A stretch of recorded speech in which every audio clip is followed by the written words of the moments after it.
এরপরে বিনা সুলতান আপনি লিখেছেন উত্তর অথবা পশ্চিম দিকে পা রেখে ঘুমানো কি ঠিক হবে নাকি গুনাহ হবে?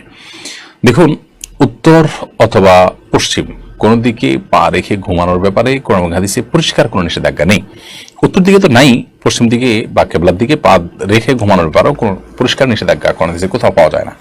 তবে অনেক ওলামায়ে কেরাম এটিকে নিষেধ করেন, সে নিষেধাজ্ঞাটা হারাম পর্যায়ে না, জাস্ট অনুত্তম মাকরুহ এ পর্যায়ে নিষেধাজ্ঞা অনেক ওলামায়ে কেরাম আরোপ করেন এই যুক্তিতে যে পশ্চিম দিকে বা কেবলার দিকে পেশাব বা পায়খানা করা নিষেধ, আর সেই দিকে সবসময় আমরা যদি পাও দেই বা বসার সময় যদি পাও লম্বা করে বসি তাহলে সেক্ষেত্রে এক ধরনের অসম্মান প্রদর্শন হতে পারে।